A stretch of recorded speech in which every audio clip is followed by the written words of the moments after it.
Ladies and gentlemen, hit subscribe to this channel right now. The Supreme Court has the authority and the ability, according to numerous articles in the Times, even in Salon and Axios, the Supreme Court, and you can read behind me, Speaker Johnson urges Supreme Court to step in on Trump decision.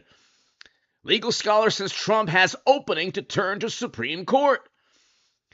The reason the Supreme Court, and hit subscribe right now, you'll hear from FEC chairman, federal government chairman, regarding the laws that Trump allegedly broke, which of course, according to these chairmen, he did not break, okay?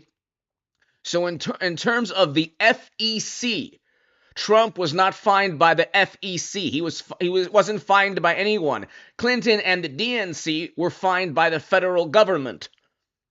Trump was charged, and he is guilty in a state court for committing federal crimes, yet there are no federal crimes in the books. The federal government, the FEC, the Department of Justice, did not convict or even fine Trump of anything. You're going to hear about this right now from former FEC chairmen who were in charge of the laws that Trump allegedly broke, and they're stating categorically that the Supreme Court can get involved. Trump did not break any federal laws. Now, the Supreme Court would not overturn the state laws that Trump allegedly broke. The Supreme Court would overturn the conviction based on the federal statutes that he allegedly that are nowhere to be seen. The Supreme Court has the authority to overturn a conviction based on federal statutes in a state court. Okay, but there are no federal statutes that Trump broke. The federal government did not even fine Trump, but they did fine Clinton and the DNC for purchasing the Steele dossier. Listen to Bradley Smith, who was not allowed to testify.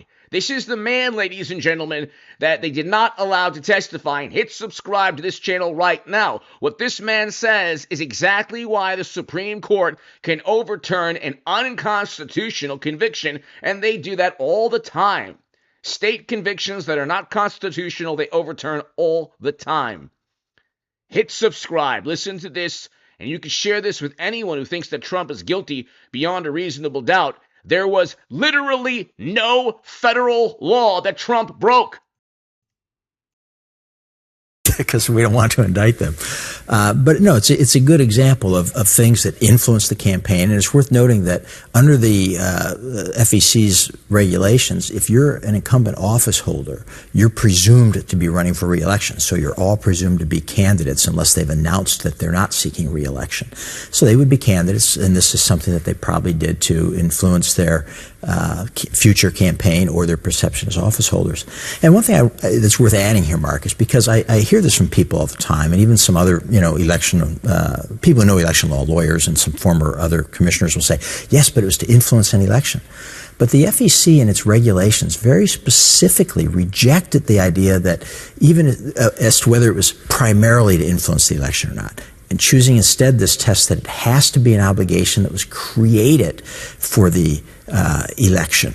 In other words, they didn't want to get into the question of trying to guess, well, did they do this primarily for the election or primarily for personal purposes? And it's very specific about that in the regulations. And I think that's a very important point that people need to keep in mind. And that was done actually to make it more objective and actually to prevent candidates from using their campaign funds for personal use. But, that's the flip side. And I tell people, imagine if you're a lawyer for the Trump campaign and you want to do it all right. You've got one provision of the statute says I have to pay it with the campaign funds. Another provision seems to say I can't pay it with campaign funds.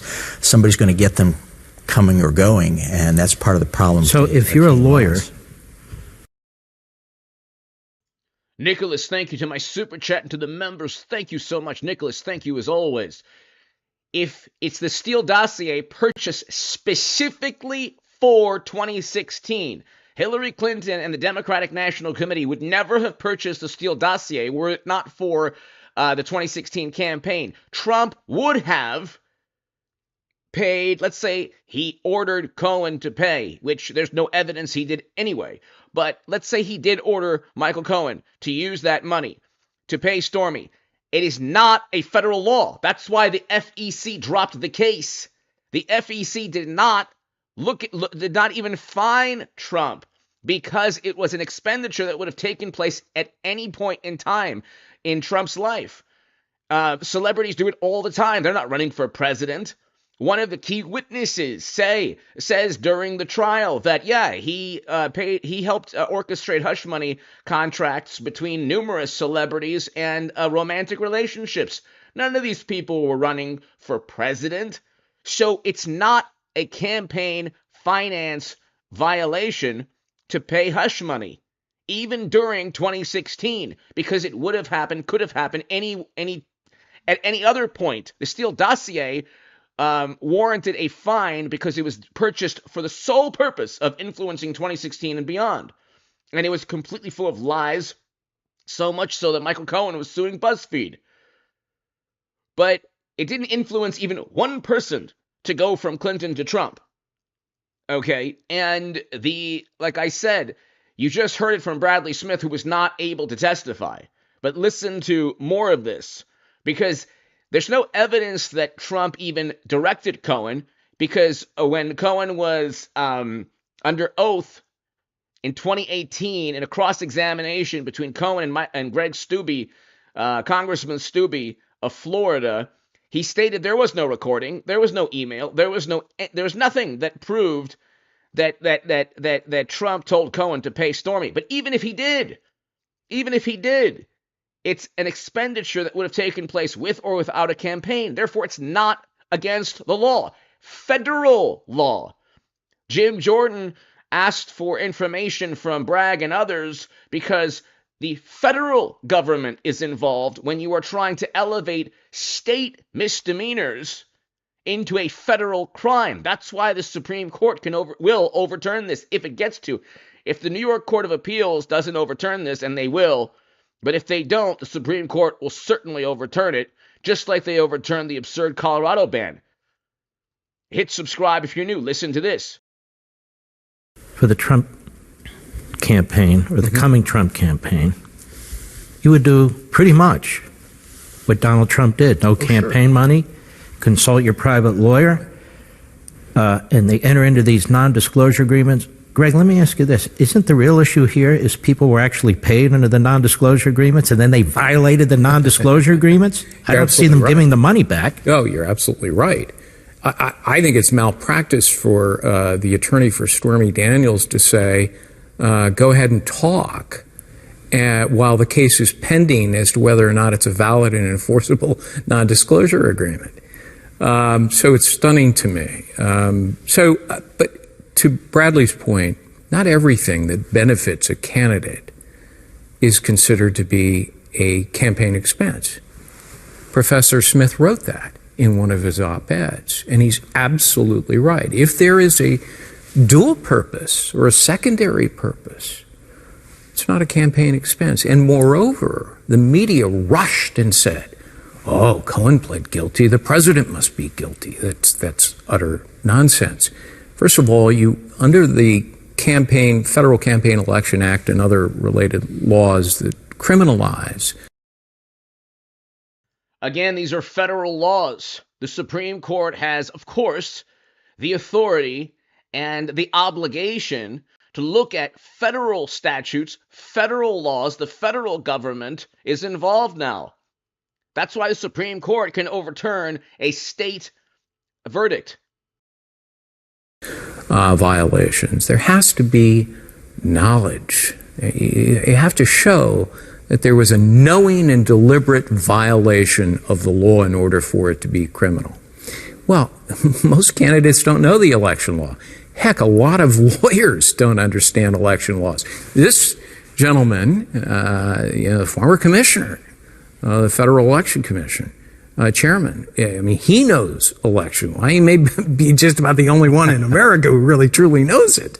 So you couldn't criminalize what Trump did if it wasn't properly accounted for as an advance or reimbursement Okay, that's a civil penalty. It's the equivalent of a jaywalking $500 fine. The Supreme Court wouldn't overturn the record-keeping violation, and that's a state civil misdemeanor. The misdemeanor was elevated to a felony because the court said, oh, Trump is guilty of a federal crime, which elevates the misdemeanor to a felony. There was no federal crime. You just heard from the former FEC chairman Bradley Smith. You'll hear from Hans A. von Spakovsky.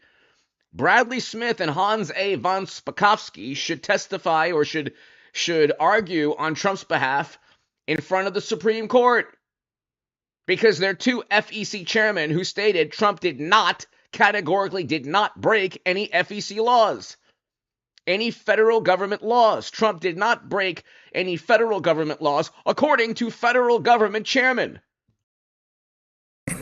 But it's certainly not a crime. I did a search. It didn't take me long. Of all the federal candidates who've been charged and been convicted of violating these laws, I can't find a single one. Are you aware of a single one? For this kind of scenario? No, I'm really not. Of course, the most high-profile one would be John Edwards from a few years ago. And what happened in Folks may remember that supporters were paying money to a woman, Riley Hunter, I believe was her name, with whom he'd had an affair and an illegitimate child. And now it's worth noting, the U.S. attorney indicted him, so they went to trial on it. So the U.S. attorney thought there was a case, but in the end, the jury did not convict. He was acquitted on some charges, and others was a hung jury.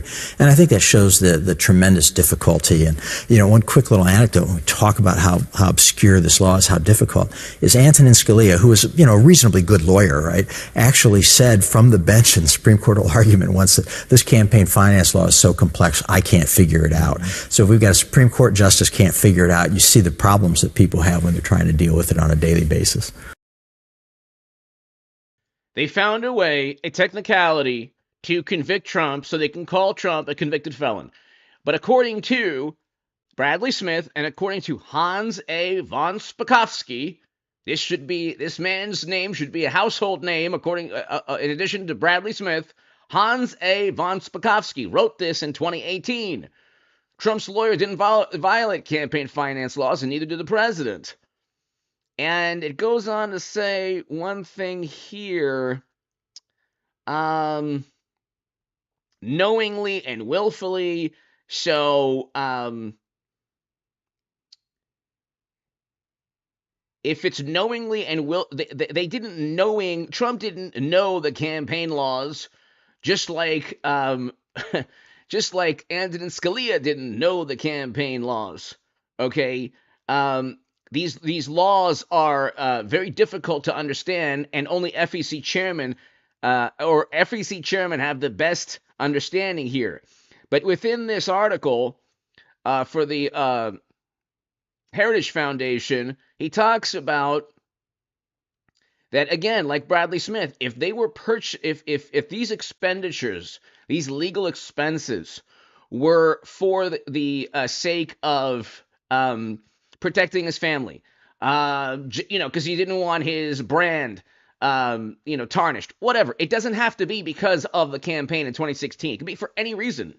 And if it's an expenditure that would have taken place regardless of the campaign, it's not a crime. That's why you have two Federal Election Commission chairmen stating there's no crime here. That's why the FEC didn't even fine Trump. The FEC fined Clinton and the DNC. The people who committed campaign finance law violations, they, as always, are Democrats. But listen to this.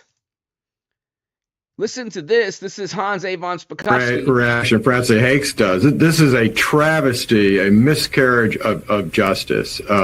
This was a phony prosecution from the very beginning. And for this jury, think about how many weeks this trial went on, how many witnesses came in, and in the very short time that the jury was out, they decided he was guilty on all 34 charges.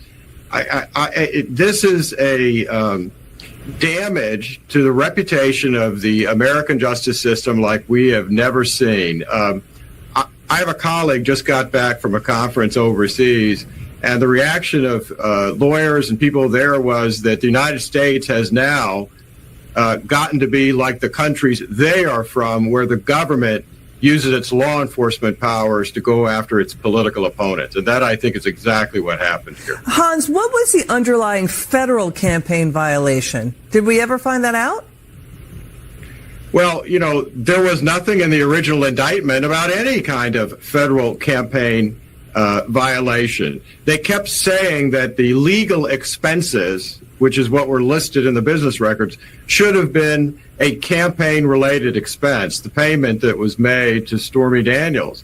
But as Brad Smith, I know, would have testified, under the test applied by the FEC, this was not a campaign-related expense, period. There's just no question about that. So for this jury to say that, oh yeah, he violated federal campaign finance laws and that justifies the underlying verdict, that is such an egregious mistake that at the Court of Appeals in New York, when they get this case, they ought to reverse this almost immediately because of this and so many other mistakes made in the case. How many do you count? How many mistakes?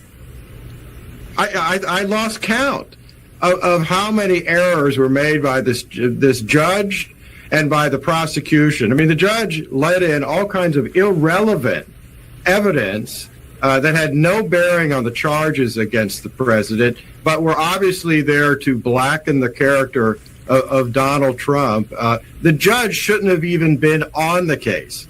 He should have recused himself because of his personal family dealings, his daughter's involvement, his making political contributions in violation of the ethics rules in New York. There are just so many mistakes and errors he made that I don't see how a Court of Appeals could not overturn this verdict.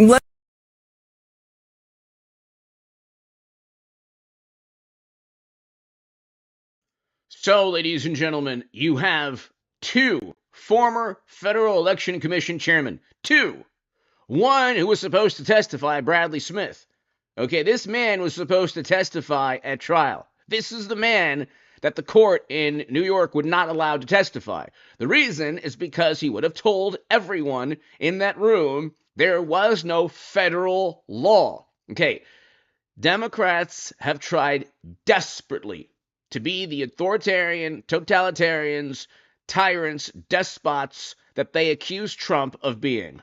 Okay, they tried desperately in Georgia, Florida, in D.C. They couldn't do it. And Trump's going to get a huge immunity victory.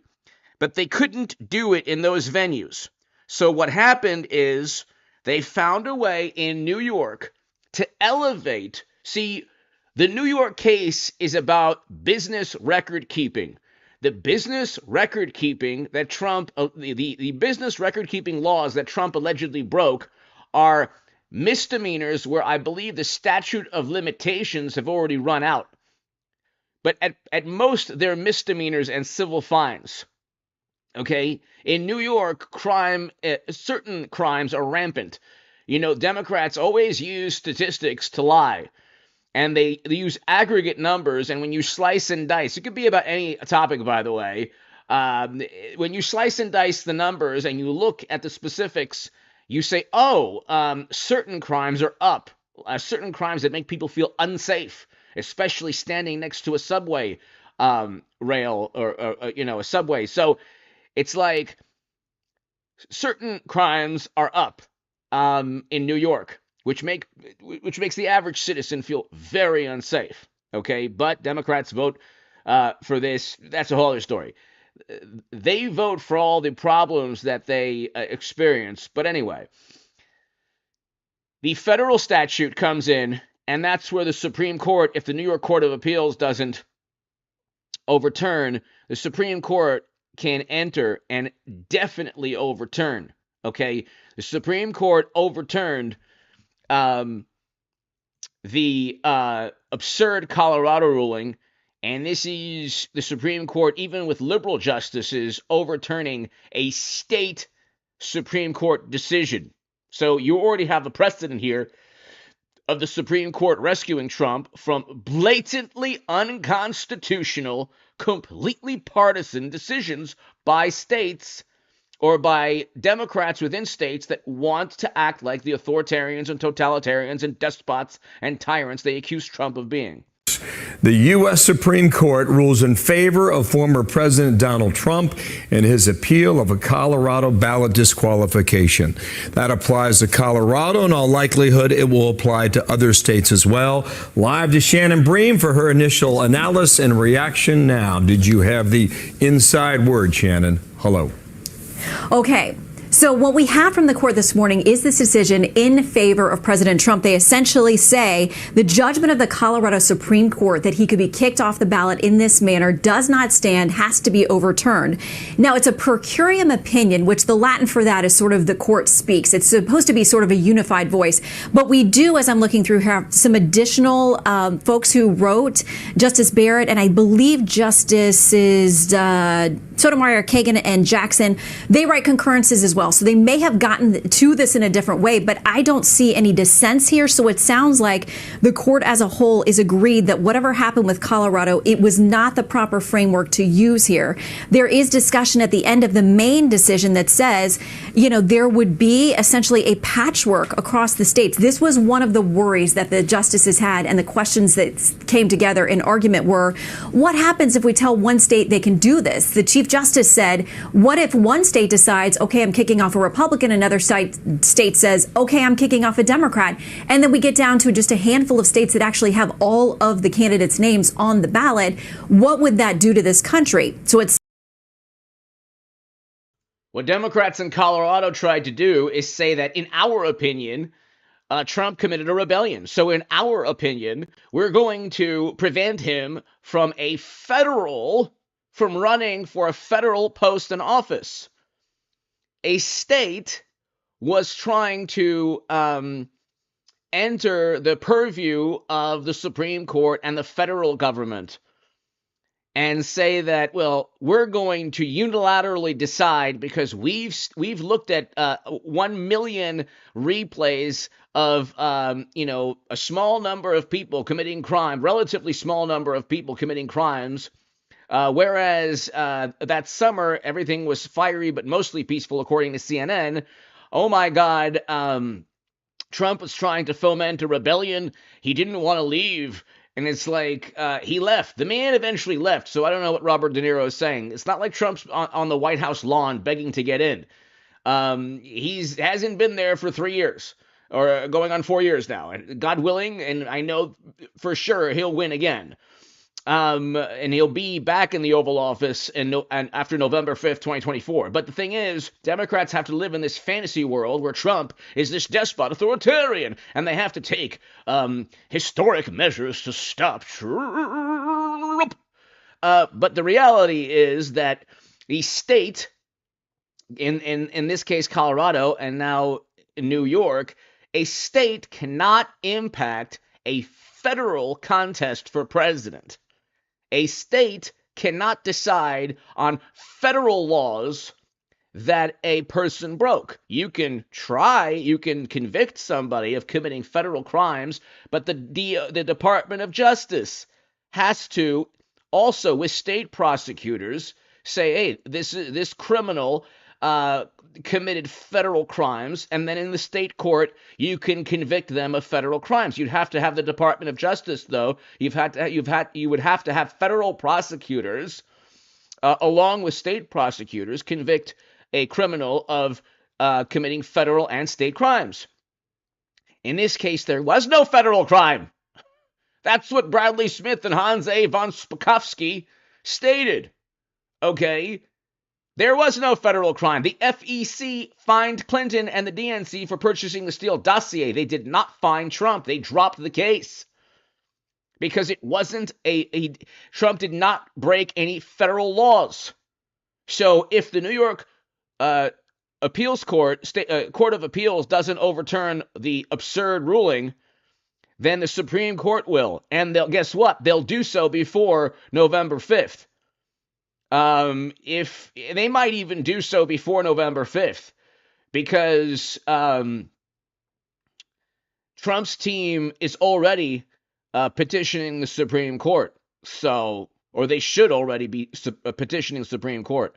Sounds like the majority of the court has come together in this voice to say from voting is unanimous. The Colorado Supreme Court cannot stand. That sounds like a clear message without having read the entire opinion, but a clear message that states do not have the power to do this. Yes. We'll allow you a moment to get a few paragraphs into your big brain, Shannon.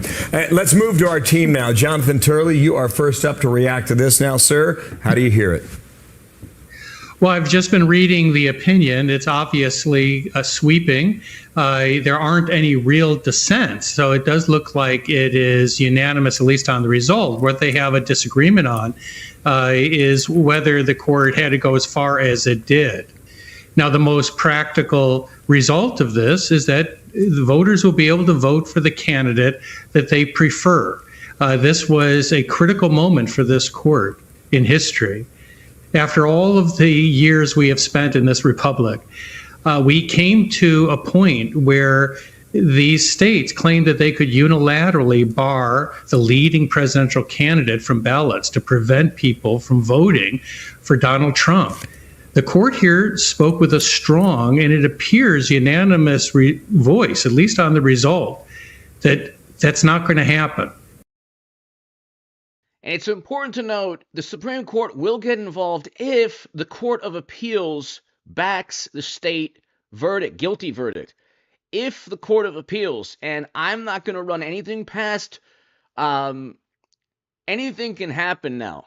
So it is important to understand it would be devastating for the country and not good at all for future President Trump if the Court of Appeals in New York upheld a blatantly unconstitutional guilty verdict. But if it did, the Supreme Court would immediately come to the rescue, just like it did with the Colorado ban. What happens often in these recent constitutional battles is that appeals courts will side with decisions against Trump. So it's conceivable that the New York appeals, even though I think it's pretty obvious the appeals court in New York will overturn the decision. But let's say they don't. Let's say there's so much political animus and momentum for Democrats that even the New York Court of Appeals doesn't overturn. The Supreme Court would immediately overturn a very unconstitutional decision because of federal laws that are invisible, imaginary. Trump broke no federal laws. Even the FEC chairman stated that. That voters will vote. They'll make their own verdict, regardless of what happens in cases involving President Trump. They will cast the most important verdict of all. They will vote for the next president of the United States. Okay, stand by there, sir. Let's get another opinion in here. Andy McCarthy, what's your read? I am asking for every pro-Trump patriot watching this video to click the link below. I think Jonathan is right about the bottom line sweeping 9-0 decision with respect to the states. But I think that this case is actually a 5-4 case on what may be the most important decision. If I'm reading this right, what they're saying is that Section 3 cannot be enforced unless Congress legislates through Section 5. All right, so let's listen to President Trump right now. Basically, ladies and gentlemen, you have pretty much nothing to worry about in terms of Trump being sent to prison. It's never going to happen. The appeals court, and if the appeals court sides with Democrats, the appeals court will overturn the ruling. But let's say it doesn't happen. The Supreme Court will yet again, just like it did with a 9-0 Supreme Court ruling, overturning the Colorado ban, will then also come to the rescue because there were no federal laws broken. There were absolutely no federal laws broken. We don't even know from the court. The court has never even specified which federal laws were broken. And according to Bradley Smith and Hans A. von Spakovsky and every other legal scholar looking at this, there were no federal laws because the FEC didn't even fine Trump. They dropped the case. Thank you very much, everybody. This is a case where if they can do this to me, they can do this to anyone. These are bad people. These are, in many cases, I believe, sick people. When you look at our country, what's happening where millions and millions of people are flowing in from all parts of the world, not just South America. Expert under any circumstance, but he's nevertheless the president, so we have to use his name. And this is done by Washington, and nobody's ever seen anything like it. So we have a judge who's highly conflicted. You know what the confliction is. Nobody wants to write about it, and I'm not allowed to talk about it. If I do, he said, I get put in jail. So we'll play that game a little bit longer. That's it. The gag order is also unconstitutional. You can't allow Michael Cohen and Stormy and others to disparage, demean, insult, denigrate, mock Trump, and then he's running for president. You don't even let him, speak his mind, defend himself. You can't let witnesses go after Trump. A man who's running for president, he has a First Amendment right to defend himself. Okay? If you want to say that his words could harm the witness, well, the witness's words could harm the president. How many people, do we know all the times that people have tried to, God forbid, harm this man because of the words of the morally superior, highly educated liberal Democrats on Twitter or in media? Okay, there's a reason, like, Trump needs Secret Service. God bless him, to protect him. Okay, there's been more vitriol and venom thrown at Trump than at any president in maybe in the history of the country. It's been 24/7 apoplectic animus towards Trump since 2015. Do you know of a man that's been disparaged or demeaned more than Trump? And the only reason, by the way, is not his words, not his personality. Biden and Democrats have said and done worse. From the crime bill to the wars they voted for to just infinitely worse. It's because he defeated Clinton. That's it. He defeated Clinton in 2016, and he took political power from Democrats, and their true nature came out. The authoritarians and despots, totalitarians, tyrants are the morally superior, highly educated liberal Democrats who care about words like they care more about words and personality and public relations than they do about wars and inflation and interest rates and homelessness. They care more about euphemisms. So, like, you'll have liberal Democrats say you can't use the word homeless, it's unhoused, and yet they'll just allow the unhoused to, in Democratic-run cities with highly educated, wonderful, rational, liberal Democrats, people going to the bathroom right in front of supermarkets. But at least they use the right word. We won't talk about it, but you're allowed to talk about it. I hope you do, because there's never been anybody so conflicted as this. As far as the trial itself, it was very unfair. We weren't allowed to use our election expert under any circumstances. You saw what happened to some of the witnesses. Why do you think they weren't allowed to use Bradley Smith? Because Bradley Smith would tell the court that Trump did not commit a federal crime. That were on our side, they were literally crucified by this man who looks like an angel, but he's really a devil. He looks so nice and soft. People say, oh, he seems like such a nice man. No, unless you saw him in action. And you saw that with a certain witness that went through hell. And when we wanted to do things, he wouldn't let us do those things. But when the government wanted something, they got everything. They got everything they wanted. It was a rigged trial. We wanted a venue change where we could have a fair trial. We didn't get it. We wanted a judge change. We wanted a judge that wasn't conflicted. And obviously he didn't do that. Nobody's ever seen anything like it. We had a DA who was a failed DA. Crime is rampant in New York, violent crime. That's what he's really supposed to be looking at. Crime is rampant in New York. Yesterday in McDonald's, you had a man hitting him up with machetes. I wanted to testify.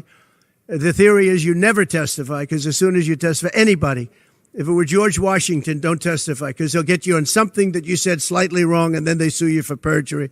But I didn't care about that. I wanted to. But the judge allowed them to go into everything that I was ever involved in, not this case, everything that I was ever involved in. That's also one unconstitutional element here. He couldn't testify because the judge said, well, if you do, we're going to just try to get you on things that have nothing to do with this case. Okay, so it's obvious, or I should say it's likely, that Trump had a romantic relationship. But that's irrelevant. Whether or not he did or not is irrelevant. It's likely that he wanted Cohen to pay Stormy. That's irrelevant too. If he literally told Cohen in a recording, pay Stormy, that would not be a campaign finance law violation. He would not be breaking campaign finance laws. He has the right to do that, according to Bradley Smith and Hans A. von Spakovsky. Whether he had the relationship or whether he instructed his fixer to pay. Democrats live in this fantasy world where Trump is this mobster, and producers and Hollywood directors are good, moral people, and they live in this topsy-turvy, bizarro world.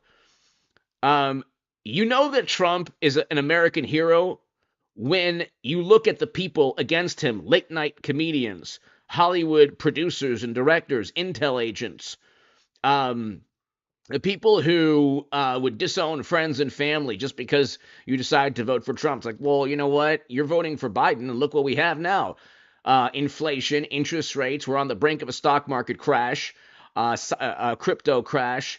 I've been saying that for a while. Unmitigated catastrophe in Europe and in the Middle East, and all of these problems, and you voted for Biden.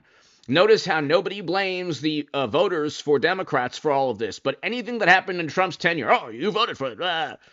So we had a great economy, record low poverty with Trump, record highs in household median income, Doha Agreement that brought Americans home from never-ending military conflict. Biden botched that. It was a May 1st, 2021 withdrawal. You can read the agreement. Okay, it's online. Biden did not abide by any element of the agreement. He even used our mortal enemies to evacuate, which led to Americans losing their lives. That's 100% because of Democrats in the Oval Office and the State Department.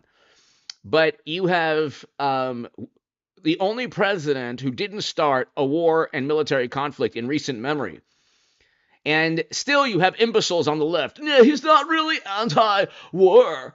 There was this strike here, and it's like, yes, you complete and utter buffoon. Yes, he's not a pacifist. Just because Trump actually engaged in a military strike doesn't make him more militant than Biden or Clinton, who literally are advised by people, neoconservative advisors, who want never-ending military conflict.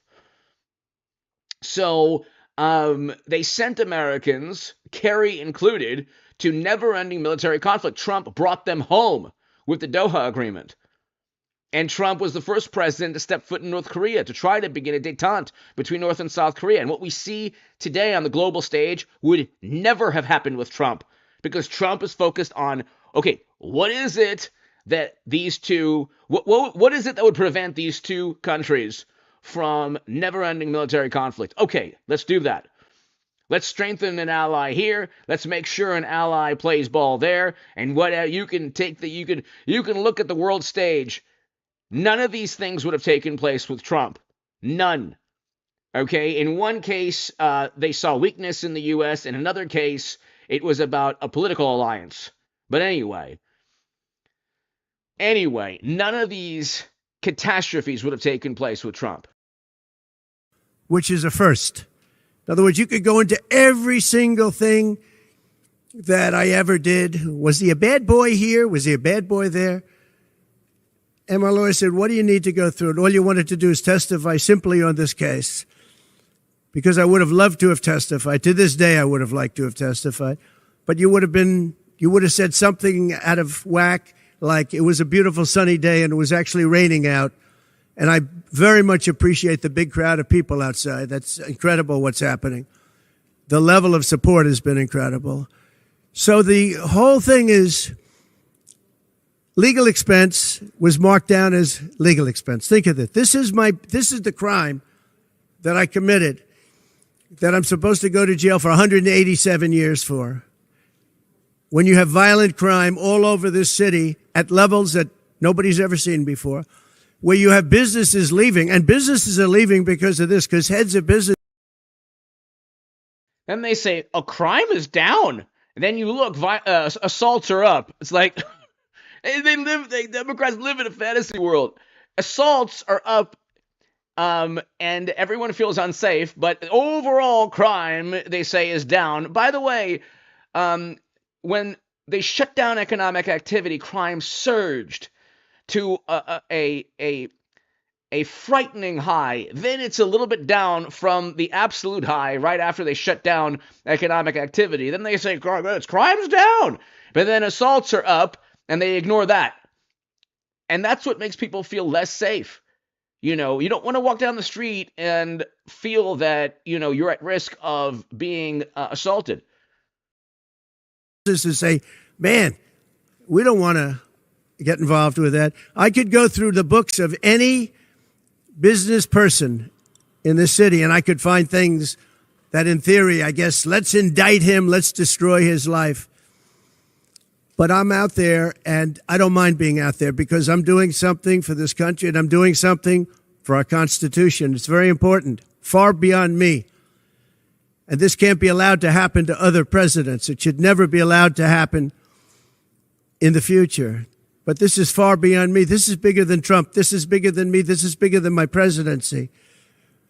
And the people understand it because I just see a poll just came out, the Daily Mail. That was the first one, came out, was done last night right after the verdict, where I'm up 6 points. 6 points from what we already were. We were leading fairly substantially. We're up 6 points in the Daily Mail poll. Now, maybe other polls come out and it says something differently. But a lot of people have predicted it because the public understands, and they understand what's going on. This is a scam. There's a rigged trial. It shouldn't have been in that venue. We shouldn't have had that judge. What does it say when his poll numbers remain constant? And there was a poll today stating that 1 in 10 Republicans wouldn't vote for Trump. But from what I remember, first of all, that's meaningless. 1 in 10 Republicans will forget all of this, especially after it's overturned either by the Court of Appeals or by the Supreme Court. But I believe it was like 2 or 3 in 10 Republicans wouldn't vote for Trump like 7-8 months ago if he were convicted. So it's like people don't care because they know it's all political. It's political partisanship. Okay, this isn't like after 2016, we crossed the Rubicon into blatant political partisanship within media and within politics. Okay, it became a religion. And look, I love Christopher Hitchens. Atheists are just fine with me. Great. If you want to believe that, fine. But I don't believe it. But if you want to be an atheist, good for you. The problem is that if you're an atheist and your religion is MSNBC or CNN or what the experts say or a consensus of experts, if that's your religion and your religion is despising Trump and getting Trump at all costs, it's a religious pursuit where you have to shun and excommunicate friends and family who've committed blasphemy by voting for Trump. That's a problem. And, it's like, this has become a religious pursuit, a theological pursuit for Democrats. Their religion is the here and now pertaining to politics. They truly feel that their identity, who they are, their impact in this world is tied to politics. So they'll say, oh, but the planet, as Biden releases millions and millions of barrels of strategic petroleum reserves, and then signs executive orders making it hard for oil and gas companies to operate, thus increasing inflation and then interest rates, leading to Biden then releasing strategic petroleum reserves, which if you had just drilled baby drill like Trump wanted, you would have less of a negative impact on the planet. But see, again, Democrats are all about public relations. They would love to beg other countries for oil and fossil fuels while at the same time being tough on American oil and gas. And then saying that it's the American corporation's fault for the inflation that we see, when he was sued, his administration was sued, and in the lawsuit by the Oil and Gas Association, as they said, you're making it difficult for us to drill. Inflation is going to increase, and then eventually interest rates increase because inflation will increase. He knew it was going to happen. But again, the country isn't being run by, let's say a traditional president. It's very likely being run by Democrats who advised Clinton and President Obama. And we know that the country turned away from that form of politics by electing Trump in 2016. Okay, Clinton was supposed to be President Obama's third term, yet the country chose Trump. And then you had 4 years ago, but then he's going to return to the Oval Office. We can talk about a lot about democracy years back. But anyway, hit subscribe if you're new. Also, ladies and gentlemen, I will be back at like 9:30 p.m. tonight for another live stream. But hit subscribe if you're new to this channel. He should have allowed us to have an election expert. We had the best expert, most respected expert, head of the Federal Elections Commission. He was all set to testify. He was waiting for 2 days. And when it was his turn, Bragg's people protested. And the judge knocked him out, said you can't testify. He actually said you can't testify for anything having to do with the trial. You can say what the federal elections is. Well, that doesn't help. Everybody knows that. But you can't testify. So essentially, he wasn't able to testify. Other people weren't able to testify. But with these people, they were able to use people salacious. By the way, and nothing ever happened. There was no anything. Nothing ever happened, and they know it. But they were as salacious as they could be, and it had nothing to do with the case, but it had to do with politics. And do you notice the timing? The timing was perfect. This case was dead. It was dropped by every agency, every governmental board. It was dropped by the highly respected Southern District. They said, no, there's no case here. It was dropped by federal election, and that's what it's about. This is about a federal election, not a state election. You're not even allowed to look at it. They took the state and the city, and they went into a federal election. They're not allowed. The people from federal election, Southern District, and Washington dropped the case. Everybody dropped the case. There was no case. Cy Vance dropped the case. And when Bragg came in, he said, this is the most ridiculous case I've ever seen. And who would have a certain person, again, gag order, who would have a certain person like this ever testify? He said, this is essentially one of the worst people I've ever seen ever to testify. He said, the craziest case I've ever seen. This is Bragg.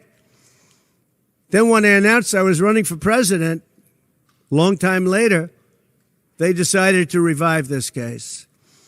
And they got a judge. Judge Mark testify. That's why he went to jail.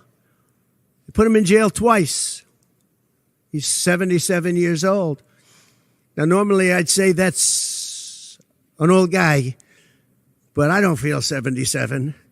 Nobody ever says that about me. I'd like them to say, gee, we have to have a little sorrow for this man, because they just don't say that about me, but maybe I'm better off that way. I think I'm probably better off that way. But they put him in jail twice. And you have to see what they put him in jail. And he was threatened by the judge. This man was told, you're going to get 15 years in jail if you don't give up Trump. And he was told that. You're going to get 15 years in jail. And he made a plea deal because he didn't want to spend the rest of his life. And he was told that viciously. We're living in a fascist state. He was told that viciously. So you can go to jail for 4 months, 5 months, or you can get 15 years in jail. So do a plea. almost who wouldn't do that plea? Everyone does those pleas. It's a horrible thing. There's a whole group of lawyers that fight that. It's so unfair. It's so unfair. But they destroyed his life. So many other things. You look at Southern District didn't want to bring the case. Nobody wanted to bring the case. And then you know who didn't want to bring the case most of all? Is Bragg. Bragg didn't want to bring it. But then he brought it. And they tried to make it a different case. They didn't say legal expense equal legal expense. Again, if I wrote down and paid a lawyer, and by the way, this was a highly qualified lawyer. Now, I'm not allowed to use his name because of the gag order. But, you know, he's a sleazebag. Everybody knows that. Took me a while to find out. But he was effective. He did work. But he wasn't a fixer. He was a lawyer. You know, they like to use the word fixer. He wasn't a fixer. He was a lawyer. At the time, he was a fully accredited lawyer. Now, he got into trouble not because of me. He got into trouble because he made outside deals and he had something to do with taxi cabs and medallions and he borrowed money. And that's why he went. And then he pled to three election violations. And as soon as I saw that, I said, I wonder why he did that. He pled. He took a deal. Now, he took a deal because he wanted to get off. In other words, I'll take a plea deal and I want to get off. And he wanted to make a deal with the Southern District.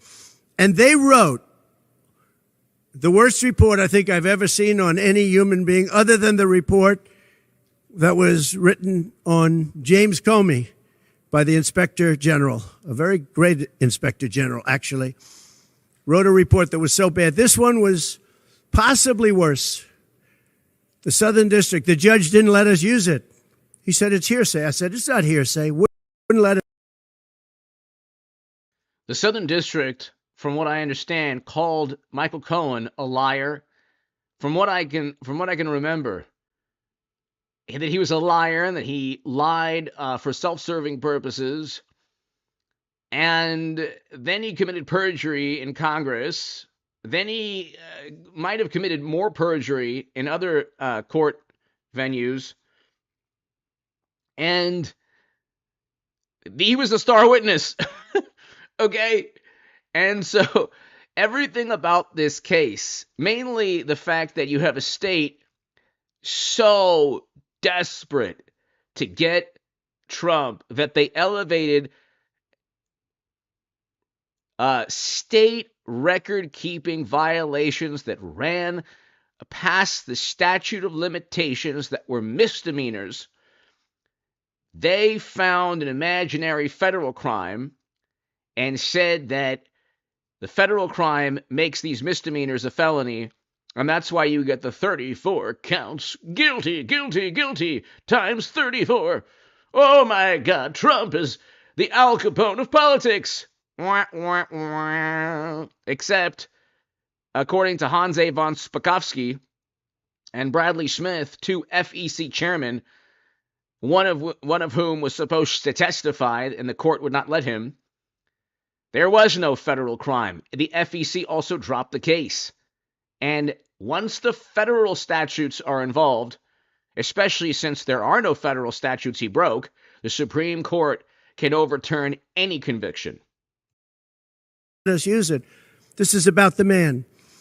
But he got in trouble for a very simple reason, because he was involved with borrowing a lot of money and he did something with the banks. I don't know if Michael Cohen withheld like $4 million from the IRS. You withhold $4 million from the IRS, you're in big trouble. Okay, and he had taxi medallions that were eventually worth as much as a Dorito wrapper or something like that. So, and I don't understand. I remember I love New York, actually. I mean, I'm sad to see what's taking place in New York and the guilty verdict, which is a complete unconstitutional show trial, completely partisan, absurd, unconstitutional decision that will be overturned either by the Court of Appeals or by the Supreme Court. But anyway, why can't, with Uber and Lyft, there were existing cab companies in New York and throughout the country in major cities. Why didn't they just get an app? I was told, some of the laws are, city ordinances. I don't know, but they could have worked to change any obstacle to get a simple app. Okay, I remember, trying to hail taxis in New York, and Chicago, and it's like, but if you knew that Uber and Lyft, or if you knew Uber was on the horizon, why didn't you just simply, what is Uber? It's just an app. And then, okay, you can just find somebody to take you because you can, go on your phone. Well, I don't get it. So Michael Cohen purchased these taxi medallions that were worth a lot of money. And then 80, 90% of their value lost within the span of 5-6 years because of Uber. But I just don't get it. I don't understand why, if you see on the horizon this, it's not even this massive technological advance. All you needed to do if you were an existing taxi company in New York was develop an app, and you could compete with Uber, no problem. And they do now anyway. It's defrauded the banks, but something happened. You guys know what it is. And then in addition to that, he gave up on 3 things where he wasn't guilty. In fact, they were going to testify in that. The head of the FEC, the Brad Smith, the election expert, number 1 rated in the country, was going to testify. He took a plea on 3 things. He just added them in because that gave him more bargaining power with respect to me. But the 3 things that he pled on, having to do with the election and having to do essentially a little bit with me, they weren't crimes. They weren't crimes. Nor is paying money under an NDA. So we have an NDA, non-disclosure agreement. It's a big deal, a non-disclosure agreement. By the way, you have potential bribery and graft schemes in Hunter's laptop, according to the Daily Mail, according to the Federalist, according to the New York Post, and they should get Pulitzer Prizes for breaking the story 4 years ago. Then you have 50 intel officials come out of nowhere and say it's a Kremlin plot and the laptop was fabricated. Of course, we knew they lied. They lie as usual. And then they call Trump a liar, but nobody tells the truth more than Trump, and nobody lies more than the people who are trying to get Trump. Trump's the most honest president ever. That's his Achilles heel. He's not a politician, so to speak. He's not diplomatic. And that you can't say, he lies so much. What did he lie about? Crowd size? What did Joe lie about? Actually working with Hunter in possible bribery and graft schemes. He said, I have nothing to do with the business deals. Testimony in Congress contradicts that. And emails that the New York Post published already contradict that. So he lied through his teeth about potential bribery and graft. And then $1 billion in loan guarantees. And then they said, we found people who disagree with that. So what? So that's hearsay and gossip. They won't even allow a Federal Election Commission chairman to testify on Trump's behalf. But they'll during Trump's first impeachment, they said, we found people who say that Biden, when he literally told on himself, he was so proud, you're going to not get $1 billion in loan guarantees. That's U.S. foreign policy. Yeah, really? President Obama never stated anything like that. We've never had a vice president withhold $1 billion in military aid ever. And by the way, Hunter was on the board of directors. Interesting. Gee, what a coincidence. So you have potential bribery and graft schemes that, of course, Democrats don't indict. Then you have classified data in 4 or 5 different locations without the ability as senator, when Biden was senator, to declassify. Trump had the ability to declassify documents. He was president. He could classify. He had the authority to declassify or classify anything he wanted to. That's why going after Trump made no sense. But Clinton, with servers, private servers, top secret intel transferred onto them, it's impossible to do so from a cybersecurity perspective. And of course, they don't, Tree Climber, HA, thanks, great vid lifted our spirit. Thank you, Tree Climber, thank you. Yeah, it's important. Thank you so very much. Important to remember, the Supreme Court will get involved if it has to. And especially what they're doing with Samuel Alito. He don't play. Alito does not play. But you have real legitimate crimes with servers holding top secret private servers that have nothing to do with the U.S. government with top secret intelligence on them. You have classified data in Biden's garage as senator or in potentially in a university. These are serious crimes. And then they get Trump on a record-keeping violation with an imaginary federal crime. So, I mean, that's the state of American politics. Democrats actually do commit crimes, and then they go after Trump for things that aren't even crimes. Anyway, ladies and gentlemen, hit subscribe to this channel. I'll be back tonight at around 9:30, 10 o'clock. If you're new to the channel, please hit subscribe. Be here. You know, we're going to have a lot of fun. November 5th, every single day, ladies and gentlemen, is a countdown to November 5th. To my super chat, Nicholas, everybody here, Tree Climber, everybody here, thank you. God bless you all, ladies and gentlemen. Trump will not go to prison. It's not happening. He's going to win on November 5th. And if the Supreme Court has to get involved, it will get involved because federal laws are part of the equation, and he didn't break any federal laws. The Supreme Court has every right to overturn a very unconstitutional, absurd conviction. Hit subscribe to this channel right now, ladies and gentlemen. And here, you can go ahead and look. They're already talking about Axios, New York Times, Salon. Everyone's talking now about the Supreme Court potentially getting involved. Gee, you think? Of course the Supreme Court. Mike Johnson. Of course the Supreme Court's going to get involved. It's a state guilty verdict that is predicated upon imaginary federal crimes. He didn't break any federal laws, according to FEC chairman.